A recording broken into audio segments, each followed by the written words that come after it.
Road Vasudev ಸಾಹೇಬರು ಇಬ್ಬರು ಕೂಡ ಈ ಎರಡು ಹೊಸ ಅನುಷ್ಠಾನಗಳನ್ನ ಉದ್ಘಾಟನೆಯನ್ನ ಇಬ್ಬರು ಶಂಕುಸ್ಥಾಪನೆಯನ್ನು ಮಾಡಿದ್ದಾರೆ. ಇನ್ನೊಂದು ನಮ್ಮ ಜಿಲ್ಲಾ ನ್ಯಾಯಾಧೀಶರು ಉದ್ಘಾಟನೆಯನ್ನು ಮಾಡಿದ್ದಾರೆ. ಅವರಿಬ್ಬರಿಗೂ ಕೂಡ ಜಂಟಿಯಾಗಿ ನಾನು ಸ್ಮರಣೆ ಮಾಡುತ್ತೇನೆ ಈ ವೇದಿಕೆಯಲ್ಲಿ.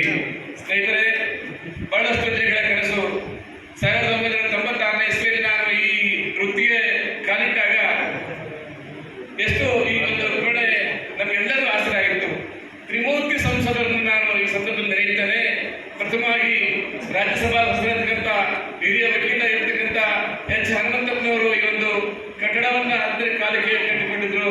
ಈ ಒಂದು ಕಟ್ಟಡದಲ್ಲಿ ನಾವು ಇಷ್ಟು ವರ್ಷಗಳ ಕಾಲ ಈ ಒಂದು ಇದೇ ನಮಗೆ ಏನೆಲ್ಲ ಮಾಡಿದ್ರು ಕೂಡ ಇದೇ ನಮಗೆ ಸರ್ವಸ್ವ, ಏನೆಲ್ಲ ಮಾಡಿದ್ರು ಸಮಾನ ಭಾಗದ ಕೂಡ ಇಲ್ಲದೆ ಬಿಟ್ಟರೆ ನಮ್ಮ ಲೈಬ್ರರಿ ಹಾಲ್ನಲ್ಲಿ ಇಂಥ ಒಂದರಲ್ಲಿ ಇದಕ್ಕೆ ಏನಾದರೂ ಕೂಡ ಮಾಡಬಹುದಾ ಅಂತ ಆಲೋಚನೆ ಬಂದಾಗ ಇದಕ್ಕೆ ಬೆಂದಿರಲಾಗಿ ಬಂದಿರತಕ್ಕಂಥವರು ಮಾನ್ಯ ಗೋವಿಂದ ಕಾರಜೋಳ ಸಾಹೇಬರು. ಅವರು ಹಳೆಯ ಬೇರು ಹೊಸ ಚಿಗುರು.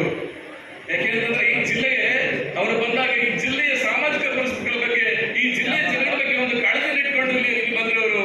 ಇಲ್ಲಿ ಒಂದು ಫ್ಯಾಕ್ಟರಿ ಇಲ್ಲ, ನೀರಾವರಿ ಸೌಲಭ್ಯಗಳಿಲ್ಲ, ಇಲ್ಲಿ ಒಂದು ಹೇಗೆ ಜೀವನ ಮಾಡ್ತಾರೆ ಈ ಜನ, ಇಂತಹ ಒಂದು ಜಿಲ್ಲೆಗೆ ನಾನು ಏನೋ ಕೂಡ ಮಾಡ್ತೀನಿ ಅಂತಕ್ಕಂಥ ಒಂದು ಮಾತನ್ನ ಆ ಕೆಳಗಿನ ವೇದಿಕೆಯಲ್ಲಿ ಕೂತ್ಕೊಂಡು ಅವರು ಹೇಳಿದ್ರು.